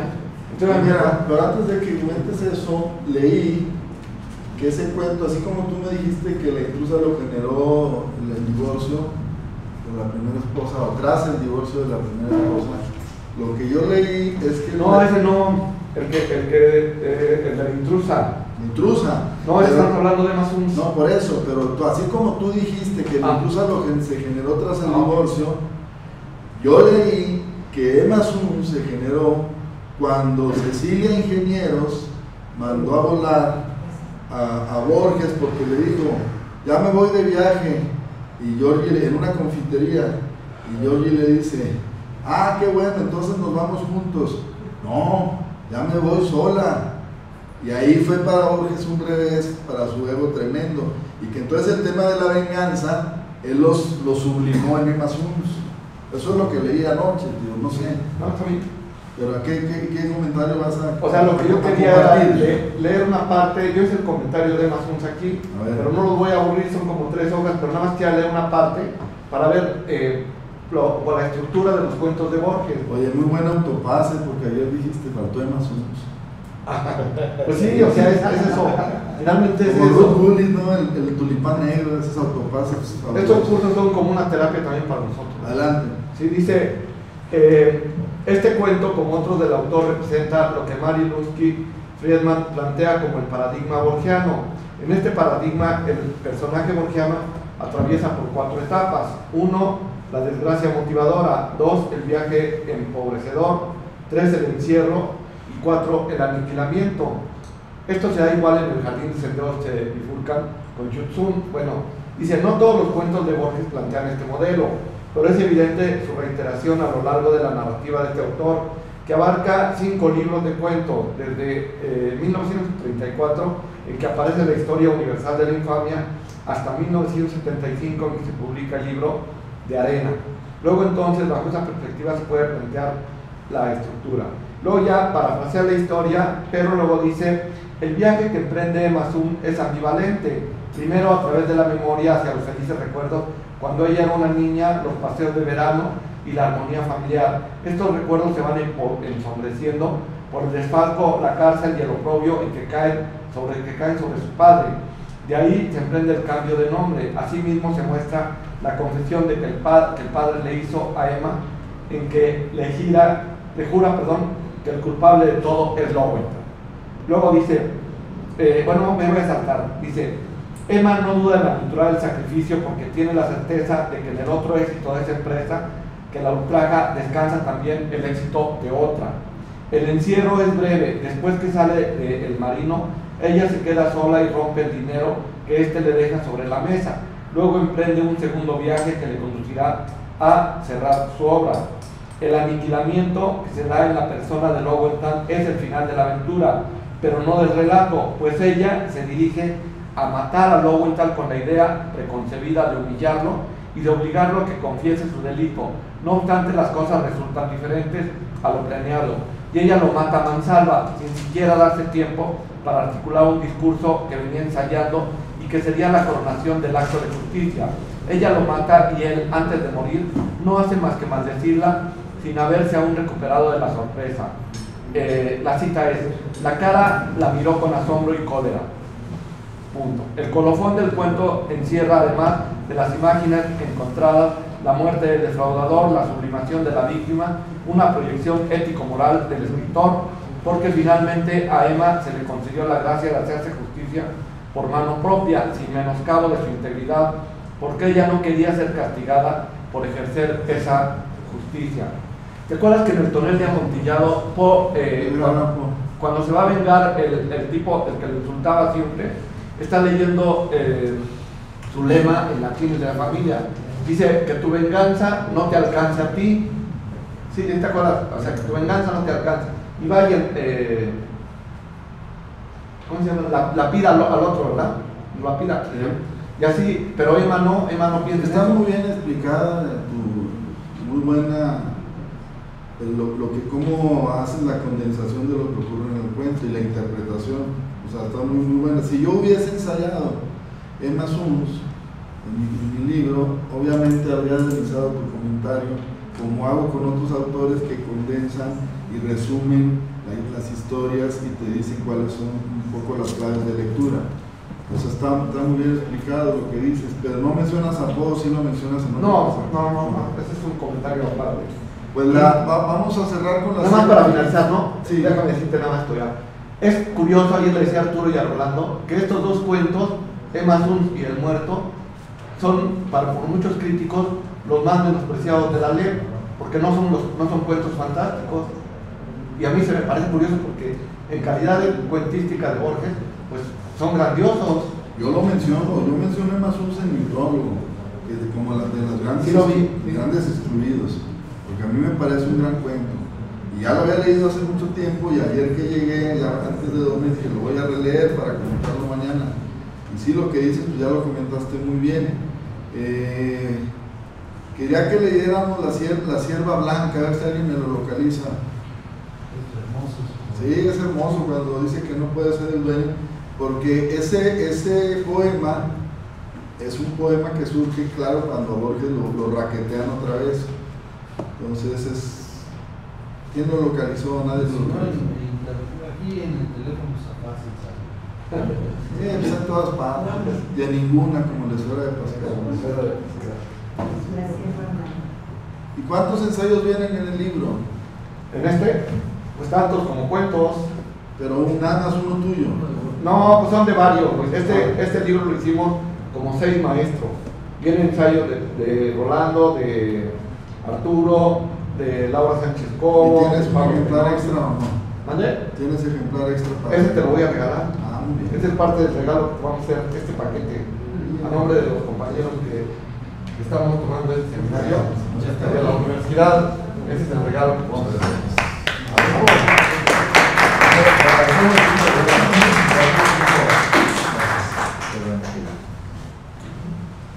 Y además con todo y cortadito. Oye, es lo que más me gustó nada.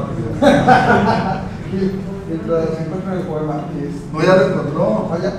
Código comercial, yo. Ya dijo Lore, soltaba entrada.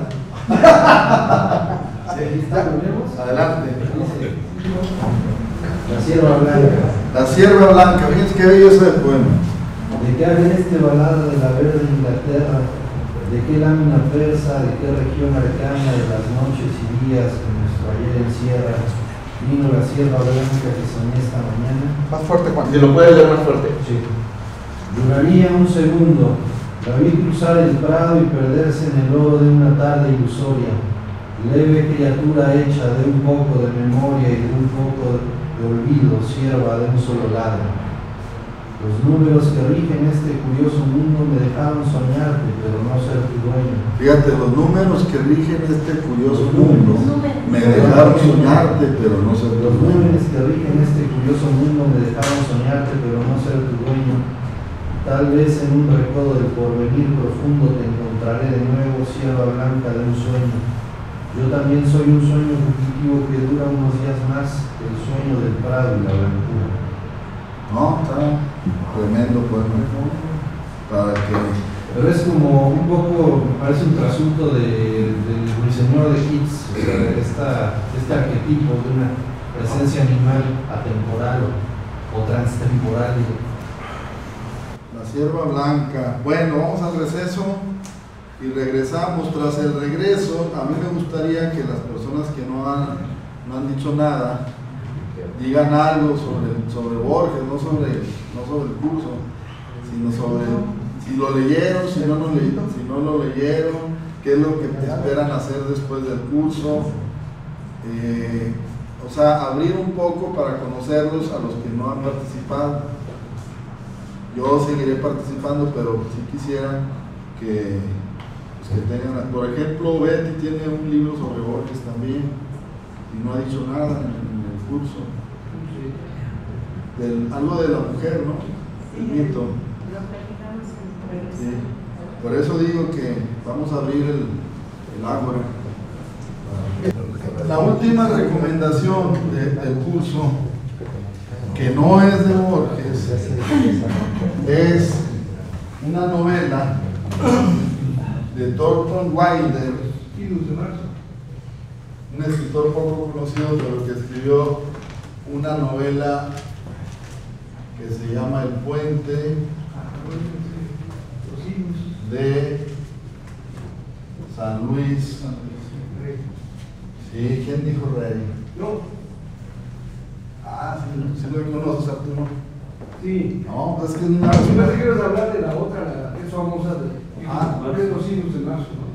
No, quiero comentar algo sobre esta por el tema de los senderos que se bifurcan, porque es un puente, y por cierto leí la cepillada que le diste a Volpi.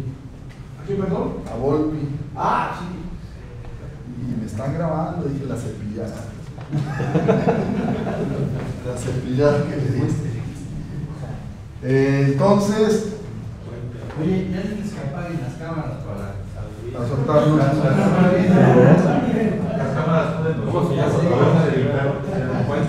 De San Luis Rey para Shontan. Entonces,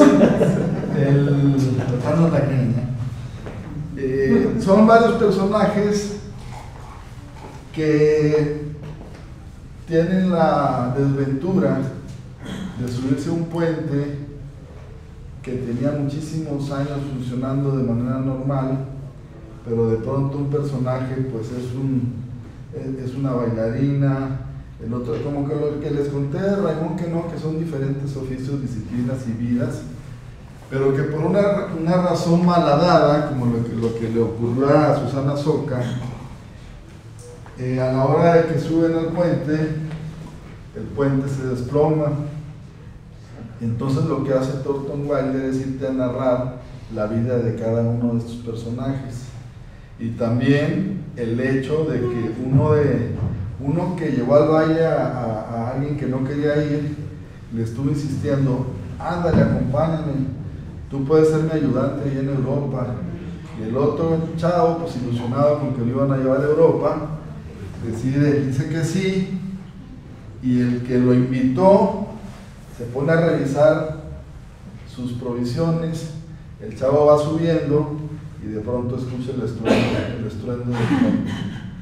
Es decir, que por demorarse en revisar lo que iba a llevar, se salva el que invitó al joven que está ilusionado en ir a Europa.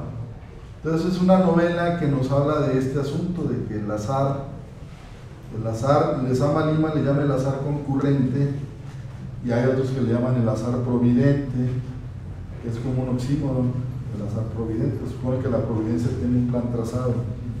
Y esto se relaciona con la moneda de hierro de Borges, porque la moneda es azarosa, pero la rigidez del hierro es la metáfora del destino. Entonces el destino y el azar confluyen. Y la nariz de Cleopatra también, por un pequeño descuido puede suceder una catástrofe, lo que me hace pensar en los versos de Muerte sin fin, que dicen: ocurre nada más, madura, cae como le da el fruto y la catástrofe. Lo que yo les decía de la página de Carlos Fuentes, donde desliza citas de los autores de los siglos de oro, todo el mundo le puede reclamar: ¿y por qué no le pusiste cursivas? ¿Por qué no comillas? ¿Por qué no le avisas al lector que son los clásicos? Pero Borges apela mucho a la memoria del lector. Entonces voy a investigar, honestamente te digo que no sé si eso no es de Borges. Yo suponía que sí era, porque remata el poema y es maravilloso, sí. Pero dada la circunstancia de que no sé si él realmente le dolía la mujer en todo el cuerpo, el poema sí da, porque también habla de los talismanes, habla de muchas cuestiones. Pero por lo que te prometo, Gildardo, es investigar a ver si es de Borges. Pero no, ahora que lo preguntas, no te puedo decir. O sea, sería yo muy decirte, no, si es de Borges, no lo sé. Y otra cuestión que también se me quedó para preguntar, y lo hago ahora, es cuando hablabas tú de la amistad, el elogio, digamos, que hace Borges a la amistad, incluso en sus versos. El arte secreto de la amistad, creo que dice en un verso. No mencionaste, es un libro que escribió Bioy Casares que se llama Borges. No sé qué opinión te merece ese libro. Pues mira, ellos dos fueron muy amigos y Borges tenía la cortesía de decir que su maestro era Bioy. Era una cortesía, porque decía, a pesar de que le llevo, creo que se llevaban 10 o 14 años más o menos, era más joven Bioy, y todo el mundo diría, no, pues Bioy es el más joven, pues es el discípulo de Borges. Pero cuando entrevistaban a Borges, Borges decía que el maestro era Bioy. Y la amistad entre ellos, pues tramontó no sé cuántos años, pero hasta el final. Y quizá y sin quizá fue el mejor amigo de Borges, además de las colaboraciones juntos, la coautoría de todos estos de Parodi, H. Bustos Domecq, todo eso. Además de eso, había una complicidad literaria, pero también había un respeto muy grande entre ambos. Yo lo que puedo pensar es que no hay ninguna... Alessandro Bacaro también es un gran amigo de Borges.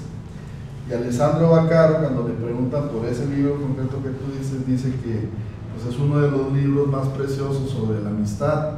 Y se acordó que Erasmo de Rotterdam, en El elogio de la locura, dice que no hay placer más grande para él en el mundo que conversar con Tomás Moro. Entonces imagina tú las conversaciones entre Bioy y Borges. Gracián dice, a Gracián yo lo suelo citar con frecuencia, aunque Borges no lo quería, Gracián dice en el Criticón que la conversación es el mejor viático en el camino de la vida. Entonces, la conversación entre Borges y Bioy Casares es una conversación interminable durante muchísimos años, una amistad sin mancha, creo yo, a pesar de que mucha gente inquinosa hablaba de que Bioy siempre tenía suerte con las mujeres y Borges no le pasaba lo mismo, ¿no? Pero eso no lastimó la relación entre ellos. Entonces me parece que pues es un testimonio muy elocuente de la relación entre ellos. Y que se cumple lo que dije, la amistad, de que no se impone, que los amigos no se hacen, lo que decía Borges de la frecuencia, lo que dice Cicerón, lo que dice Zubiri, la amistad es lo más indispensable para la vida. Entonces, recuerdo que una vez Pacheco me dijo, ¿te acuerdas de lo que dice Bioy? Que los amigos están llenos de viejitos que viajan para recibir premios literarios. Así me siento yo con el Reina Sofía, porque le dije, pero pues es un monto muy significativo. Y me dijo, si tuviera tu edad y pudiera hacer lo que tú todavía puedes hacer, a mí todo se me ven medicinas. El año que entra me dijeron en el ISSSTE, ya en marzo lo atendemos. Y Pacheco dijo, en marzo del año que entra ya me habré muerto. Estoy pensando en esto de cómo a muchos escritores les llega de manera tardía los premios. Y el caso de Pacheco, Cervantes, Reina Sofía, pero ya estaba enfermo. Entonces, bueno, ya desvié la conversación. Pienso que fue una amistad literaria sin erratas, por decirlo de alguna manera. Bueno, pues va a dar el cierre del seminario con la participación. Tenemos aquí, está presente con nosotros nuestro director de la preparatoria agrícola, el doctor Roberto Rivera de Ríos, y un compañero maestro, pues, ¿no? Gilberto es un compañero maestro, así es como nos manejamos aquí en la universidad.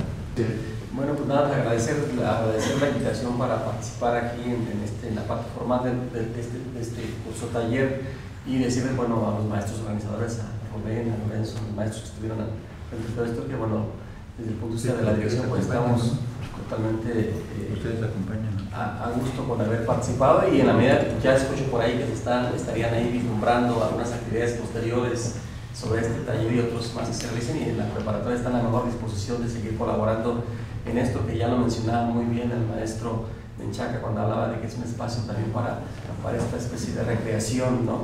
Siempre los profesores necesitamos un espacio para alimentarnos en el sentido de nuestro trabajo cotidiano. A mí otra que los escuchaba al maestro Leal, al maestro Rosas, al maestro Rubén sobre esto, me estaba yo ahorita haciendo una especie de una similitud. El día de ayer estábamos en la clausura de un curso de biología y veía a los biólogos cómo estaban tremendamente también emocionados con un curso sobre aspectos de morfoanatomía, y hablábamos en toda la plática sobre un aspecto muy puntual que era hablábamos de fibras y de punteaduras y de filemas, y ahí se generaba la discusión, todos emocionados, y decíamos cómo después de todo esto de la planta de repente nos metemos a una parte tan pequeña como es una parte tan específica de la planta y que nos explica tantas cosas de la anatomía y tantas cosas de la ecología. Y ahora que escucho que cuando hablaban de que bueno, había que seguir esa discusión, decía, bueno, como que Borges no podemos abarcarlo en tan espacio tan grande, tenemos que parcelarlo. Pareciera como que de repente nos vamos emocionando y metiendo en cosas aparentemente tan pequeñas pero tan profundas, ¿no? Y tan ricas en cosas, en elementos. Yo digo que esa parte siempre las personas en general, los seres humanos, siempre necesitamos de ese tipo de aspectos. A mí en lo personal, siempre que leo un libro que hay una frase o una lectura que te engancha, yo siempre digo así, es que cuando encuentras una frase que te engancha y que te identifica, pero ¿por qué esta persona lo dice tan fácil? Yo tengo años buscando cómo explicarlo y este amigo lo dice en 3 palabras y te sientes como relajado, ¿no? Entonces yo me imagino que así están ustedes en este proceso alucinador que dice el maestro que nos acompañó aquí en todo este proceso. Te agradezco muchísimo de parte de la preparatoria el habernos compartido toda tu experiencia. Bien, entonces, Universidad Autónoma de Chapingo, Dirección General Académica, el CIESTAM, el Departamento de Preparatoria Agrícola, el Sindicato de Trabajadores Académicos y el Ateneo Nezahualcóyotl otorgan el presente reconocimiento a, y viene el nombre, por su participación como ponente en el seminario La Aventura de Leer a Jorge Luis Borges, realizado el 25, 26 y 27 de julio de 2017 en el aula magna del CIESTAM, y firman el doctor Edgar López Herrera, director general académico, el doctor Reyes Altamirano Cárdenas, director del CIESTAM, y un servidor, director de preparatoria agrícola. En este caso sería un reconocimiento para Gilberto Prado Galán.